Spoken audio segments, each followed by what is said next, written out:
अक्टूबर 16, 2023, दूसरा नवरात्र, दूसरा सेशन।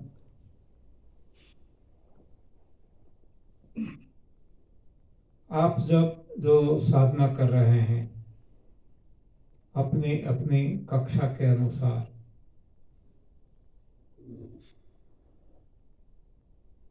ये जिसके भाग में है वो यहाँ पहुंचे हैं।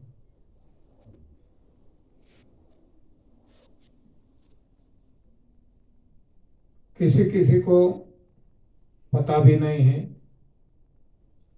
किसी को पता है तो आना नहीं है, क्योंकि इनको ये थोड़ा कठिन लगता है। और किसी को आना भी है लेकिन नहीं आ पाते हैं, यानी कि जिसके भाग में है वो ही पहुंच सकते हैं। कई कई सारे ऐसे लोग हैं, बुकिंग भी करवा लिया था सब कुछ, लेकिन अंतिम क्षण में कुछ ऐसी इवेंट्स हुए, दुर्घटना हुई या जो कुछ अच्छा या बुरा, वो नहीं निकल सके, नहीं पहुंच सके।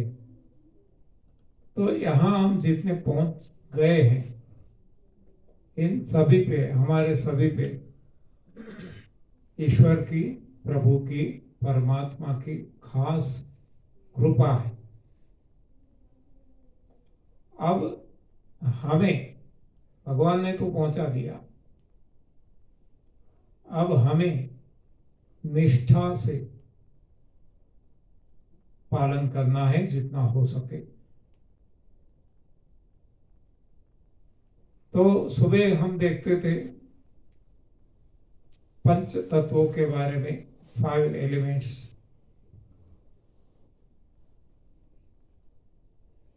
तो इसमें हमने देखा कि हर किसी के लिए पंच तत्व एक से नहीं है। हर किसी का देह पंच तत्वों से बना है, ब्रह्मांड खुद पंच तत्वों से बना है, लेकिन हर जीव को, हर प्राणी को पंच तत्व जो भगवान पहुंचाते हैं अपने अपने भोजन के द्वारा, वो बिलग बिलग है। पेड़ पौधे के लिए पंच तत्व आकाश, हवा, प्रकाश से मिल जाता है। पानी भी हवा से उनको मिल जाता है।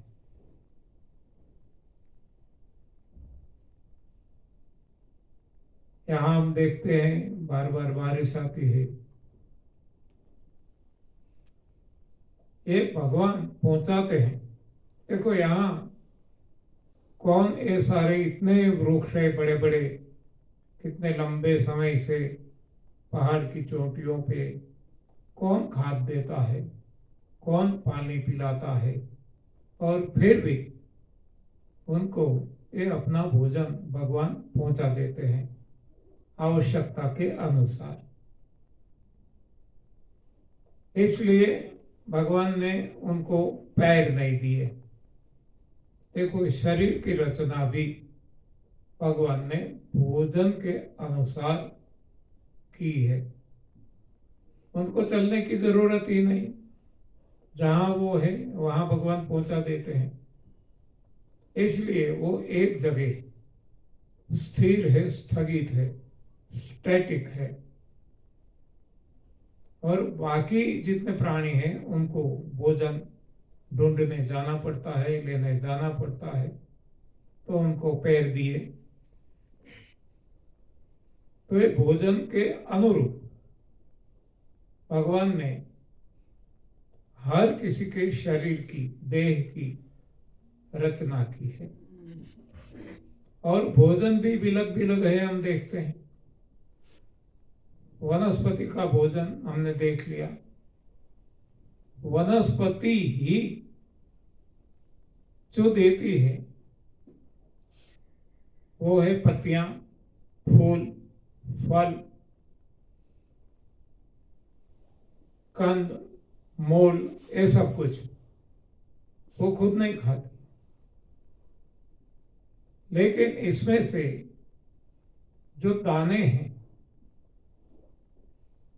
वो पक्षी खाते हैं। और देखो, पक्षी की देह की रचना भगवान ने इस हिसाब से की है कि उनको चोंच दी, क्योंकि उनको दाने चुमना है।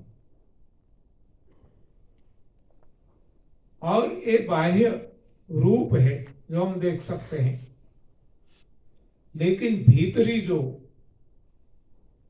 पाचन व्यवस्था है, पचाने की, डाइजेस्ट करने की, ये हर किसी में केमिकल फैक्ट्री लगाई। पेड़ पौधे में वो फैक्ट्री कुछ अलग है, पक्षियों के देह में वो कुछ अलग है, और अन्य प्राणियों के देह में भी अलग अलग है। हम देखते हैं कि इतने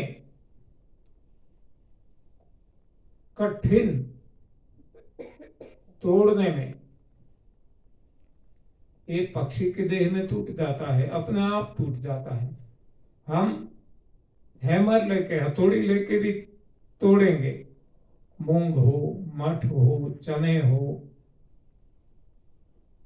तो भी ये नहीं टूटता है।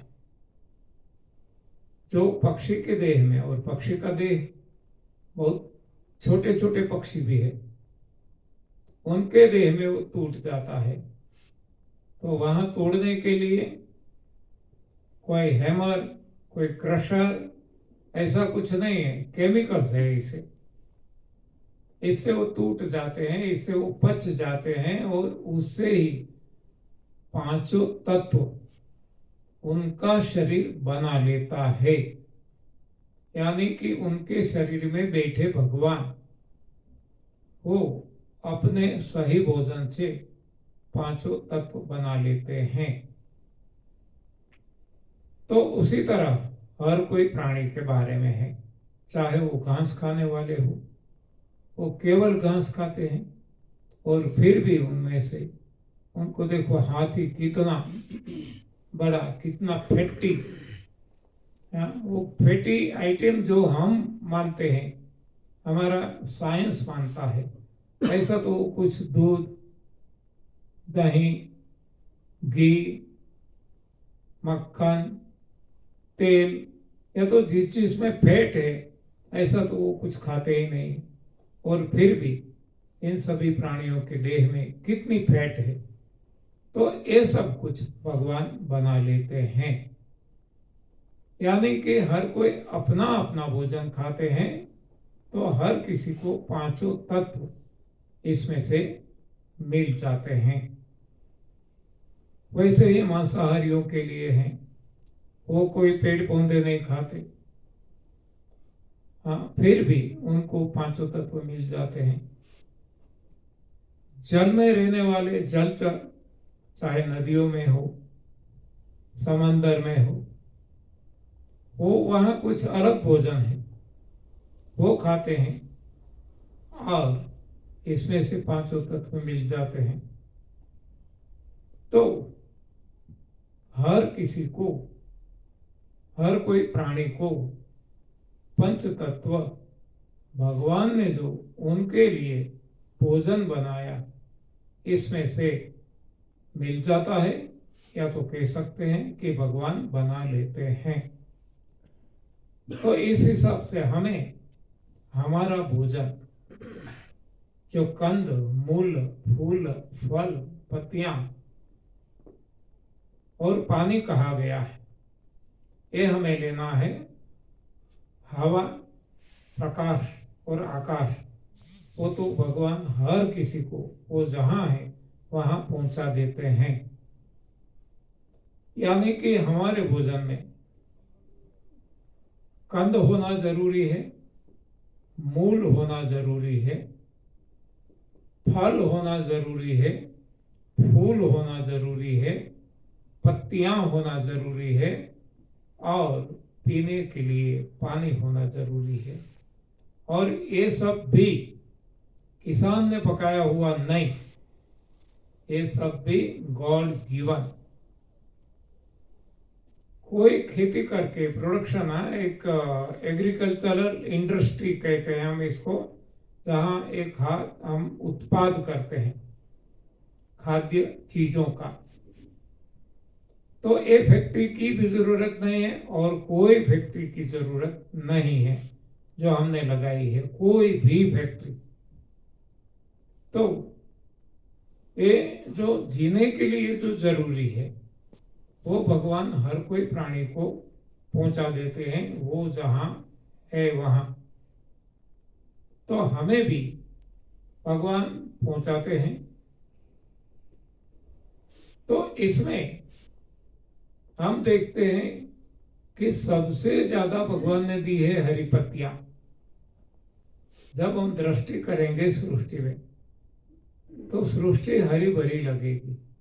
कोई एक पेड़ ले लो, एक पौधा ले लो, इसमें भी सबसे ज्यादा मात्रा पत्तियों की होगी। यानी कि हमारे भोजन में जहां तक हो सके पत्तियों का मात्रा, पत्तियों की मात्रा ज्यादा होना चाहिए। ये देखो, हम केवल समझ सकते हैं इस सृष्टि की जो रचना भगवान ने की, और वो ही सृष्टि जो ब्रह्मांड सुपिंडे कहते हैं वो हमारे लिए है। तो इंसान का भोजन प्लांट बेस्ड फूड, जिसको हम शाकाहार कहते हैं, जिसमें कंद मूल फूल फल पत्ती ये सब कुछ आता है, और पीने का पानी। तो पानी भी जो भगवान हमें पहुंचाते हैं वो ही पीना है। आजकल इसकी भी हम फैक्ट्री लगाते हैं, फिल्टर्ड वाटर पीते हैं, बोतलों का पानी पीते हैं, वो भी गलत है।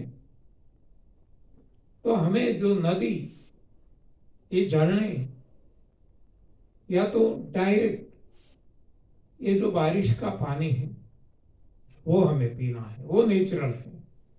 बाकी जो कुछ हम बनाते हैं, प्रोसेस करते हैं, वो अननेचुरल है। मतलब कि इंसान का भोजन कंद मूल फल फूल पत्तियां, ये है पीने का पानी है। ये कब तक? जब तक हम अन्य प्राणी के समान हैं। अब हमें ऊपर उठना है, अब हमें आध्यात्मिक उन्नति करना है, अब हमें प्रभु प्राप्ति के मार्ग पे आगे चलना है। उनके लिए, ये सभी के लिए नहीं, अब चॉइस है। सभी के लिए हमने देख लिया कंद मूल फूल फल पत्ती पानी।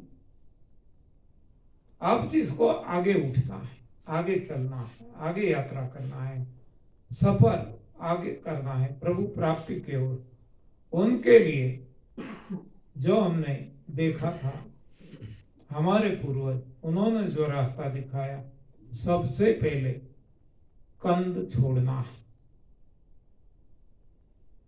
धीरे धीरे धीरे धीरे कंद छोड़ते जाना है, मात्रा कम करते जाए। और इस हिसाब से कुछ महीनों में, कुछ सालों में हम कंद रहित हमारा भोजन बन जाए। अब बाकी सब कुछ खाते रहें, मूल फल फूल पत्तियां एक खाते रहें, केवल कंद को छोड़े। इसमें जितना भी समय लगे, इस शरीर को प्रिपेयर करना है, मन को प्रिपेयर करना है, तैयार करना है। अब फुल्ली तैयार हो जाता है, तब मूल को छोड़े। उसी हिसाब से मूल को छोड़ना है, धीरे धीरे छोड़ना है, कोई जल्दबाजी नहीं है। चाहे कितना भी समय निकल जाए, हाँ, कुछ महीने निकल जाए, कुछ साल निकल जाए, और जब हमें लगता है कि नहीं, अब हमारा शरीर सक्षम हो चुका है कंद और मूल के बिना चला सकता है, और पांचों तत्व अब कंद नहीं लेते हैं, मूल नहीं लेते हैं, फिर भी बना लेता है, हाँ, शरीर बनाता है, मतलब भगवान बनाते हैं। तो अब ऐसी स्थिति आ गई तो बाद में फल छोड़ना है। फल में भी सबसे पहले जो भारी फल है, जो गुद्देदार है, जिसमें सॉलिड पोर्शन ज्यादा है, रस की मात्रा कम है, ऐसे फल को सबसे पहले छोड़ना है। और धीरे धीरे धीरे बाद में जूसी फ्रूट, रस वाले फल छोड़ते जाना है। जो हमने मनो शत्रुपा के केस में सुबह देखा था, जो रामचरितमानस में दिया गया है, तो इस हिसाब से हमें भी आगे बढ़ना है। और अब हमारा शरीर और मन भी इतना सक्षम हो जाएगा कि अब हम बिना कंद, बिना मूल, बिना फल भी रह सकते हैं। हमारा जीवन अच्छी तरह से चल सकता है। पांचों तत्व हमारा शरीर के भीतर बैठे भगवान बना लेते हैं, बिना कंद, बिना मूल, बिना फल भी। यानी कि ये एक ट्रेनिंग है। जैसे हम कोई नए नए एम्प्लॉय है, इसको ट्रेन करते हैं, इसी हिसाब से हमें हमारे शरीर को ट्रेन करना है। अब फल छोड़ दिया, अब फूल, पत्तियां और पानी, हवा, प्रकाश, आकाश, वो तो भगवान पहुंचाते हैं, वो तो अपने आप चलता है, हमें लेना नहीं पड़ता। तो अब फूल से, पत्तियां से और पानी से काम चलाना है। इसमें भी जितना समय जरूरी है बीच चाय, इतना देना है, और बाद केवल पत्तियों पे आ जाना और पीने के लिए पानी। अब धीरे धीरे धीरे पत्तियां भी छोड़ देना है और पानी पे आ जाना है। उसी तरह पानी को भी छोड़ना है और हवा, प्रकाश और आकाश पे आना है। इस तरीके से यदि हम सोच समझकर ये हमारी लंबी सफर करेंगे तो हमारे देह को, हमारे शरीर को, हमारी काया को कोई झटका नहीं लगेगा। आसानी से हम हमारी लाइफस्टाइल में बदलाव ला सकेंगे। तो ये तरीका शास्त्रोक्त है, शास्त्र आधारित है, और इसको हमें हमारे जीवन में प्रयोग करके देखना है, अपनाना है। हमने देखा है आज कली काल में भी बहुत सारे लोग केवल पानी लेके जीते हैं। एक तो जो हमारा भोजन हमने बताया, सही भोजन, कंद मूल फूल फल पत्ती पानी, ऐसा बचपन से ही जिसने लिया, ऐसा एक व्यक्ति हमारे ख्याल में है। वीडियो देखे हैं, आप भी देख सकते हैं, सर्च करेंगे गूगल पे 127 ईयर ओल्ड लेडी। हाँ, देखो कितनी आयु आज के जमाने में 127, 127 साल की लेडी आज भी जीवित है। तो ये लिखना आप 127 year old lady in Gujarat, वो गुजरात में है, राजकोट डिस्ट्रिक्ट चोटीला के नजदीक। वो राजघराने की है। उनको जब पूछा जाता है, इंटरव्यू लेते हैं ना लोग, तो बताती है, लोग पूछते हैं नहीं इतनी आयु का राज क्या है, तो बताती है कि बचपन से ही मैंने ये अनाज दालें ऐसा कुछ नहीं खाया, मतलब कि अपना सही भोजन खाया, अपना डिजाइंड फूड खाया। तो आज वो 127 साल में और फिर भी सब कुछ काम करती है, खुद का नहीं और सेवा बहुत करती है हर कोई प्राणियों की।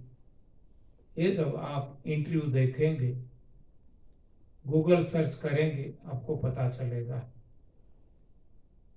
वैसे वो गुजराती है, इंटरव्यू लेने वाले भी गुजराती है, तो ज्यादातर आपको गुजराती में मिलेगा। गुजराती यदि नहीं समझते तो जो समझते हैं उनसे आप ट्रांसलेट करवा सकते हैं। 175 हाँ 175 years sir. हाँ सॉरी 175, मैं भूल गया, 175 ईयर ओल्ड। और उनका बेटा वो भी कुछ 130 ईयर ओल्ड है।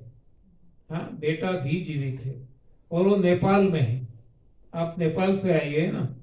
हाँ, नेपाल में वो है, वो सन्यासी है। तो वो बताती है। अब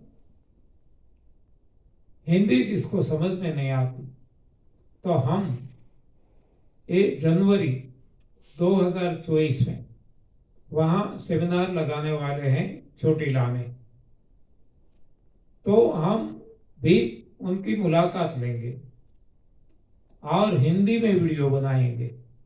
हाँ, वो शायद हिंदी बोलती है नहीं बोलती है, नहीं बोलती है तो हम ट्रांसलेट कर देंगे, लेकिन ये हिंदी में वीडियो भी हम नेक्स्ट ईयर रखेंगे यूट्यूब चैनल पे। तो ये आज भी संभव है कली काल में। हाँ, हम देखते हैं कि आज के जवान लोग भी हाँ चलते चलते पढ़ते जाते वक्त हाँ कैसे भी बोलते अपनी काम करते हाँ गिर जाते हैं और सांस छोड़ देते हैं, देह छोड़ देते हैं। बहुत सारी मौत आजकल इस तरीके से हो रही है।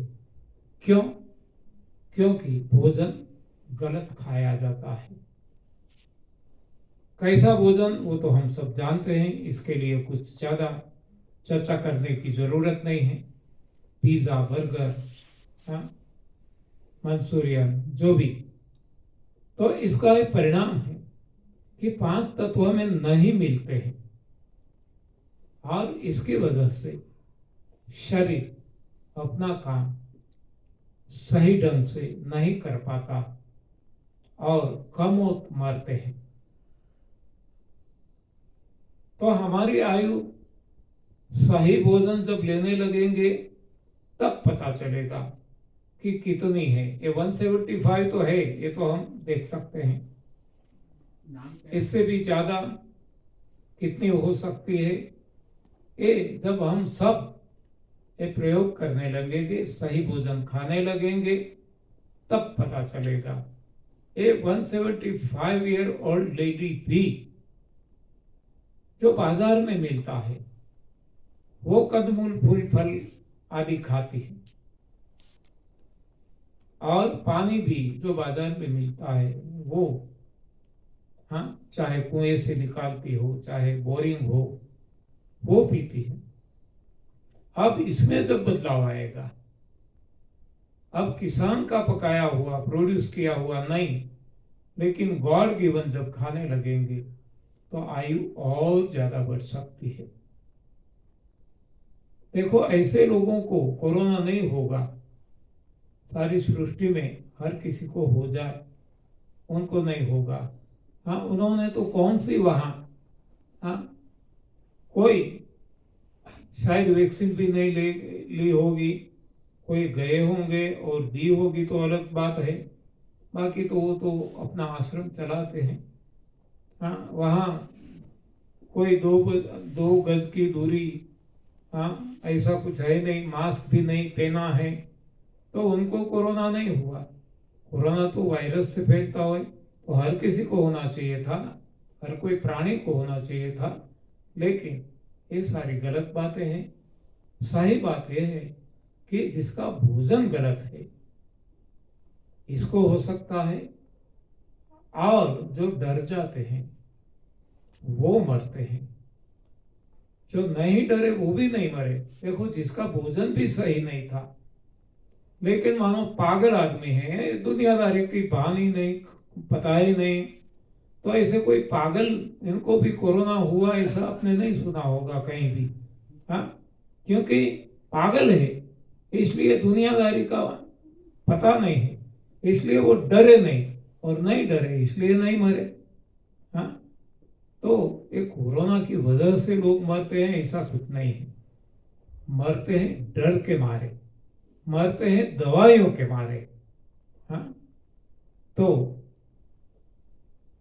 हमारा भोजन, जब हम सही भोजन लेने लगेंगे, सिंस चाइल्डहुड, हाँ, बचपन से ही, जन्म से ही, और जन्म से ही नहीं, लव कुश की तरह जब माता के गर्भ में है, पेट में है, तब से, तब हमारी आयु कितनी होगी वो समय बताएगा। हो सकता है 200-500 साल भी हो, हजारों में भी हो। हाँ, वो तो जब करेंगे प्रयोग तब पता चलेगा। आज ये कल्पना करना भी हमारे लिए कल्पनातीत है, असंभव है। लेकिन जब प्रयोग करेंगे तब पता चलेगा कि आयु भी बढ़ेगी और शक्ति भी बढ़ेगी, शारीरिक ही नहीं, भौतिक भी। और इस तरीके से हम प्रभु प्राप्ति के मार्ग पे आगे चल सकेंगे, और तब हमारी आवश्यकता देखो खत्म हो जाएगी। आवश्यकता तो बेसिक नीड्स है वो रहेगी। ये पंच तत्व के लिए प्रभु ने बनाया हुआ भोजन, वो हमारी आवश्यकता है, वो भगवान हर किसी को पहुंचाते हैं। कल भी जो हमने बात की थी, आवश्यकता हर किसी की भगवान पूरी करते हैं, लेकिन ख्वाहिश किसी की भी पूरी नहीं होती, चाहे बड़े से बड़ा सम्राट हो। हाँ, ख्वाहिश किसी की पूरी नहीं होती, क्योंकि वो जैसे आग में घी डालते हैं और आग बढ़ती रहती है, बढ़ती रहती है, तो ख्वाहिशें भी जितनी जितनी वो उनकी ख्वाहिश पूरी होती रहती है, और ज्यादा बढ़ती है, और ज्यादा बढ़ती है। इस हिसाब से ख्वाहिश बढ़ती जाती है, खत्म नहीं होती, पूरी कभी नहीं होती। लेकिन आवश्यकता जो हमारी है, ये भगवान पूरी करते हैं। आप प्रभु के मार्ग पे जब चलते हैं, तो ये आवश्यकता भी अब कम कर सकते हैं हम। हाँ, जो हमने देखा, एक के बाद एक, कंद से मूल, मूल से फल, फल से फूल, फूल से पत्तियां पे आते रहे, पानी पे आए, और पानी भी छोड़ सकते हैं। तो पानी पे जीने वाले लोग भी आज हैं। एक वीडियो, गुजरात के कोई हैं, नर्मदा के पानी पीकर, केवल, हाँ, वो नर्मदा के पानी पीते हैं, और फिर भी वो सशक्त है, अपना कार्य करते हैं, कोई कमी नहीं है। तो केवल पानी पीकर के जी सकते हैं। लास्ट टाइम जो यहाँ आए होंगे या तो वीडियो देखे होंगे, उनको पता होगा कि कालिदास बाबा जी यहाँ आए थे। वो केवल एक गिलास पानी नारियल का 40 साल से केवल 1 गिलास दिन में, और कभी कभी वो भी नहीं लेते, और उनकी आयु भी आज 84 ईयर्स है और सक्षम है। तो ये सब कुछ जब हम आदत डालेंगे तो हम भी इस तरीके से जी सकते हैं। तो हमारी हर किसी की मान्यता बिलग बिलग रहती है। कोई कहते हैं कि कंदमूल नहीं खाना है, नहीं खाते हैं और जीवित रहते हैं, तो ये भी बहुत अच्छी बड़ी बात है। कम से कम 2 तो छोड़े। बाद में फल, कोई कहते हैं केवल फल ही मनुष्य का आहार है, ऐसा नहीं है। केवल फल खा के जी सकते हैं, और जो जीते हैं वो और उनकी कक्षा अच्छी है, आगे की है। लेकिन केवल फल ही मनुष्य का आहार है, ऐसा यदि कोई कहते हैं तो ये भी कुछ भ्रांत ख्याल है, गलत ख्याल है। इंसान के लिए भगवान ने बनाया भोजन वो तो कंद मूल फूल फल पत्ती पानी ही है। लेकिन इसमें हर कोई इंसान अपनी अपनी कक्षा कितनी आगे बढ़ाते हैं, वो हर किसी अपने पे निर्भर करता है। जैसे मानो कि यूनिवर्सिटी तो है, यूनिवर्सिटी फर्स्ट स्टैंडर्ड भी पढ़ाती है, यूनिवर्सिटी प्राइमरी स्कूल भी चलाती है, सेकेंडरी भी चलाती है, हायर सेकेंडरी भी चलाती है, कॉलेज भी चलाती है, और पीएचडी के क्लासेस भी चलाती है। अब हर किसी को कहाँ तक जाना है, कहाँ तक पहुंचना है, वो खुद को तय करना है। इसमें भी बहुत सारी ब्रांचेज रहती है, आर्ट्स है, कॉमर्स है, साइंस है। ये तो 3 बहुत समय से, और अभी तो बहुत सारी ब्रांचेज और भी खुल गई है। तो कौन सी ब्रांच पसंद करना है वो भी अपनी अपनी मर्जी रहती है। तो ये सारे मार्ग, तो उसी तरीके से ये अध्यात्म मार्ग में ये भी एक मान लो यूनिवर्सिटी है, यहाँ भी बहुत सारे रास्ते हैं। कौन से रास्ते से हमें जाना है, आगे बढ़ना है, वो हमें तय करना है। तो भोजन के बारे में पंच तत्व, इंसान का भोजन जो भगवान ने दिया, खा करके दिखाया, तो वहाँ ये बताया है कंदमूल फूल फल पत्ती पानी हवा प्रकाश आकाश। जब हम श्रीमद् भगवद गीता का सहारा लेते हैं तो वहाँ कंदमूल फूल फल पत्ती ऐसा नहीं बताया, वहाँ पत्रम पुष्पम फलम तोयम ऐसा बताया। देखो यहाँ वो निकल गया कंद और मूल, यहाँ कंद और मूल नहीं बताया है। यहाँ फल बताया, फूल बताया, पत्तियां बताई, पानी बताया। यानी कि हमारी कक्षा हम वहां तक ले जा सकते हैं। जैनिज्म में भी कंद मूल खाने की वहां मना करते हैं, ये भी अच्छी बात है। हाँ, तो कम से कम इतना तो हम ऊपर उठते हैं, तो धीरे धीरे हमें ऊपर उठना है जितना भी। लेकिन हम जहां हैं वहां से हमें शुरू करना है। हम सब कुछ खाते हैं, मान लो जो लोग मांस मच्छी अंडे भी खाते हैं, जो लोग पकाया हुआ भोजन खाते हैं, जो लोग दूध से बनी चीजें खाते हैं, ये सब खुद खाते हैं, उनको वहां से शुरू करना है कि पहले मांस मच्छी अंडा ऐसा छोड़े, वो खुद को तय करना है। एक गलत आहार छोड़ना है।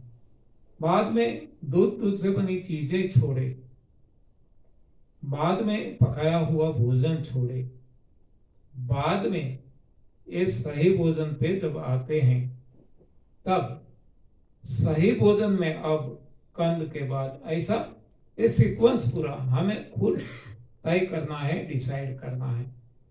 कोई जल्दबाजी नहीं करना है।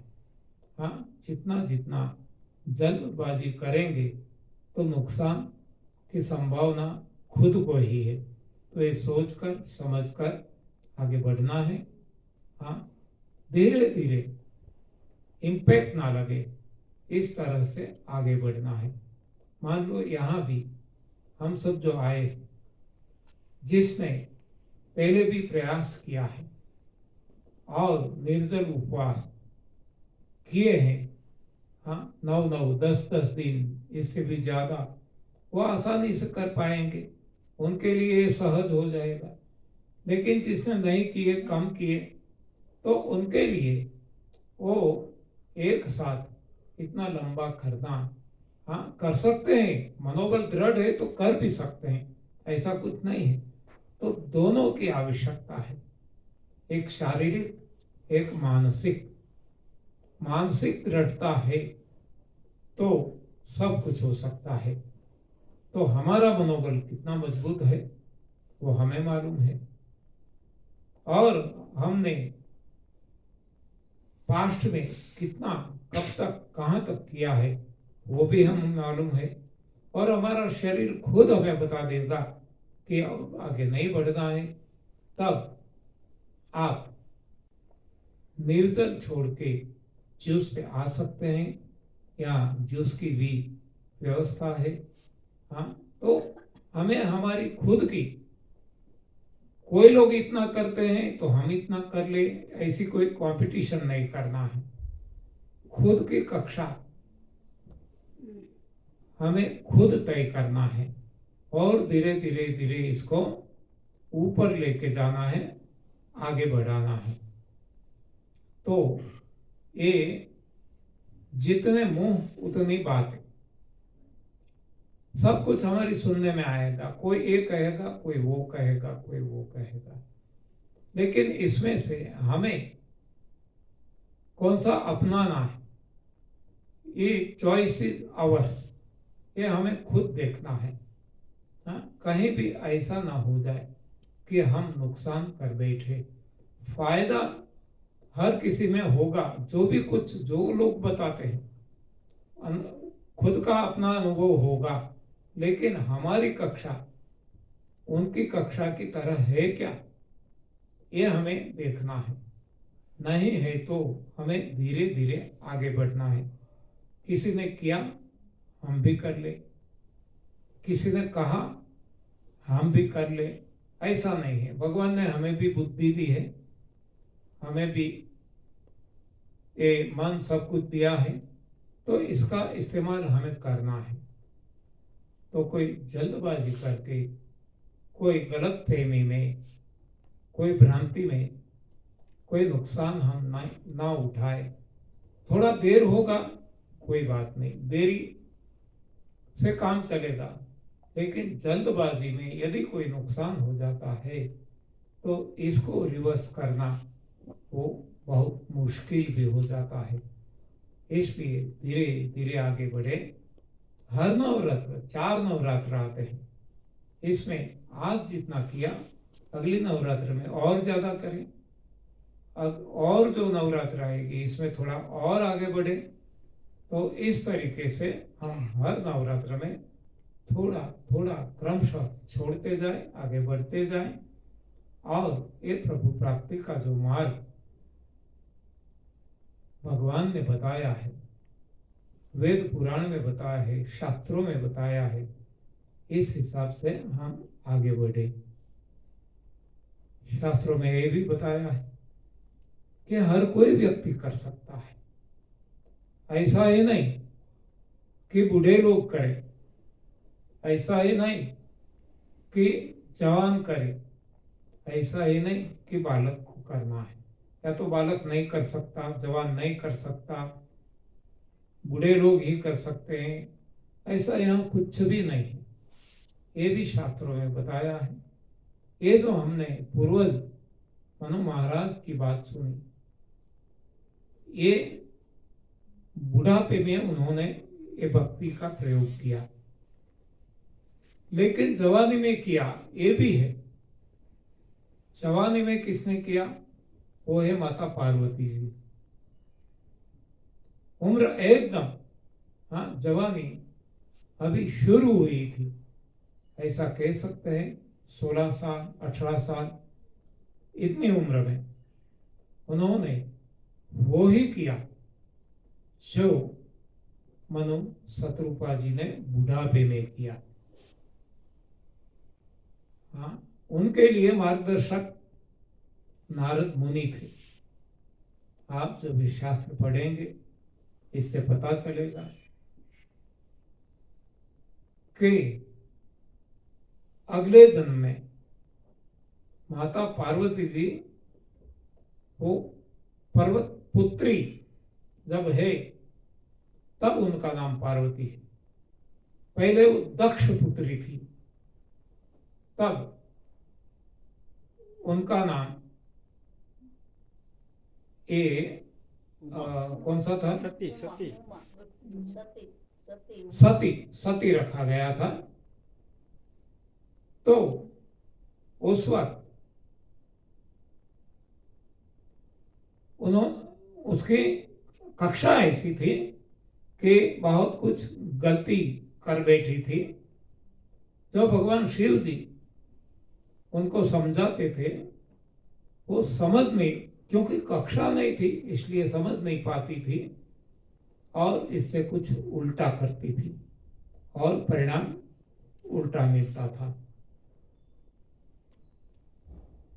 तो इस हिसाब से उनकी स्थिति ऐसी आ गई थी कि उनको सुसाइड करना पड़ा था। हाँ, आग पे जल गई थी। लेकिन उनकी एक महेच्छा थी कि हर जन्म में मुझे मेरे पति के रूप में शिव जी ही मिले। तो अब उनकी ये भावना देखकर भगवान ने उनका जन्म पर्वत के यहाँ दिया और नाम रखा गया पार्वती, पर्वत की पुत्री पार्वती। अब आगे का तो उनके पास था ही, अध्यात्म कुछ कम था, अब इसको आगे बढ़ाना था। तो बचपन से ही उनका मन संसार में नहीं लगता था। तो भगवान ये लीला करते हैं, जब उनकी उम्र ये कुछ 16-17 साल हो गई, नारद जी आते हैं और नारद जी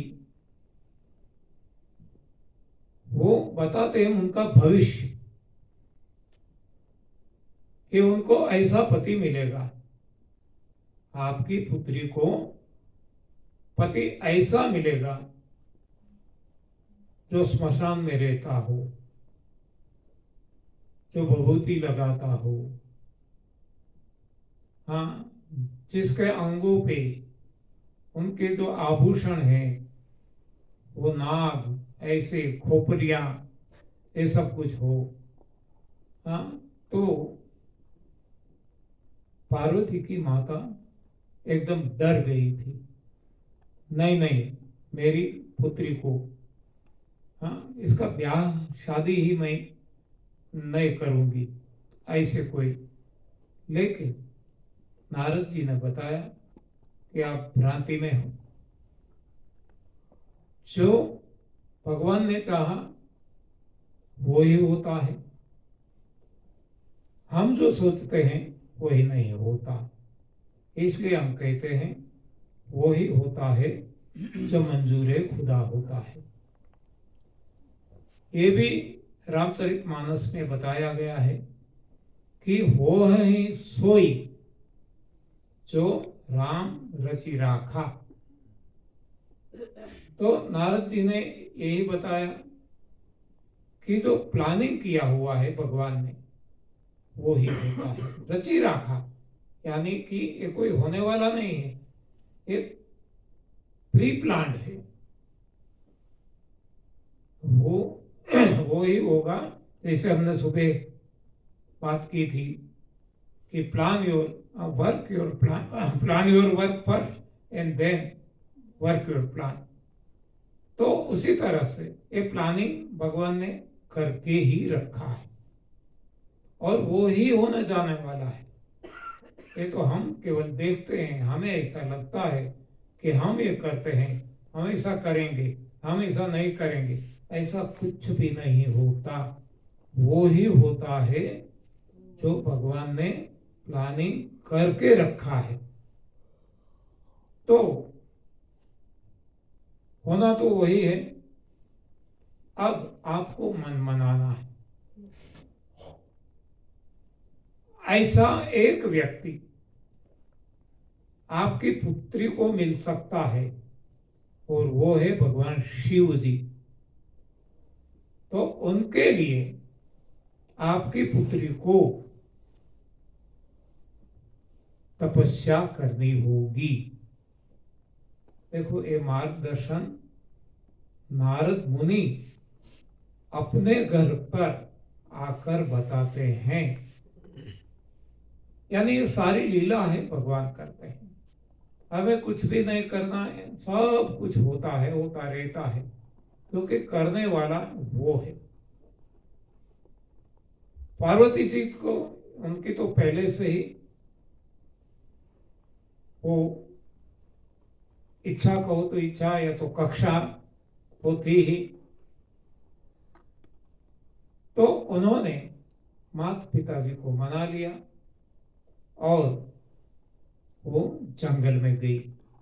देखो, इस उम्र में, हाँ, और अकेली, कोई भी नहीं साथ में, और जंगल में जहां जानवर, रानी, पशु रहते हैं, उनको कोई डर नहीं था, क्योंकि उनको पता था कि मारने वाला भी वही है और जियाने वाला भी वही है, जीवत दाता भी वही है। हमारी रक्षा वही करते हैं। तो उनको कोई डर नहीं था और वहां जाकर उन्होंने वो ही तपस्या की जो मनु महाराज और शतरूपा माता ने की थी।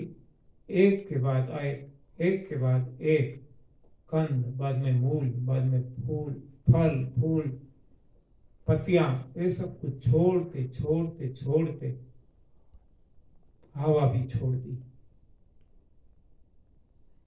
हवा यानी हवा लेना छोड़ दिया। नाक से जो हम लेते थे, हम ले रहे हैं, वो उन्होंने छोड़ दिया। लेकिन ये सूक्ष्म जगत जो है, इससे भगवान जैसे पेड़ पौधे को पहुंचाते हैं, उस तरीके से हमारे शरीर को भी भगवान पहुंचाते हैं। देखो, जब तक हम कुछ लेते थे, खाना या पीना या हवा, तब तक भीतर प्रेशर, दबाव बनता था। और देखो, जो भी निकलता है, पसीना भी निकलता है, पेशाब भी निकलता है, मल भी निकलता है, जो कुछ निकलता है शरीर से, वो दबाव के हिसाब से निकलता है। हाँ, बाहर निकालने के लिए भीतरी दबाव चाहिए। ये सर्दी जुकाम होता है तब ये निकलता है। जो कुछ निकलता है, ये दबाव के कारण निकलता है। और दबाव तब बनता है जब हम कुछ भीतर डालते हैं। अब डालना बंद कर दिया तो क्या होता है? अब शून्यावकाश पैदा होता है, वैक्यूम। तो जब वैक्यूम क्रिएट होता है तो अब निकलता नहीं, अब आता है। उल्टे गंगा हो जाती है। पहले भीतरी दबाव ज्यादा था, अब भीतरी दबाव कम हो गया।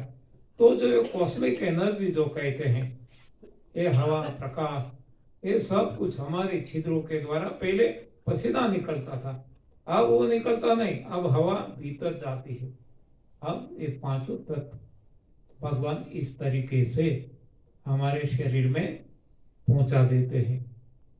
यानी कि हमें कल्टीवेट करना है। जैसे हमारी खेती, हमारा खेत, इसको हम कल्टीवेट करते हैं, तब फसल हमें मिलती है अच्छी, नहीं तो जमीन बंजर रहती है। उसी तरह हमें हमारे शरीर को कल्टीवेट करना है। तो ये कल्टीवेट करने का रास्ता शास्त्रों में बताया गया है। ये युवावस्था की बात हो गई। अब ऐसी ही एक जिसने तपस्या की वो है ध्रुव जी। तो ये ध्रुव जी के बारे में भी भगवान की कुछ लीला ऐसी है कि वो अपने पिताजी के गोद में बैठने के लिए जब जाते हैं तो उनकी जो अपर माँ है वो अपमान कर देती है। हाँ, तू नहीं बैठ सकता, तुझे मेरे कुख से, मेरे पेट से जन्म लेना होगा। बहुत बुरा लग जाता है। ये भगवान की माया है और कुछ नहीं। उनको भेजना है भक्ति के लिए, तब वो ये राजपाट छोड़कर,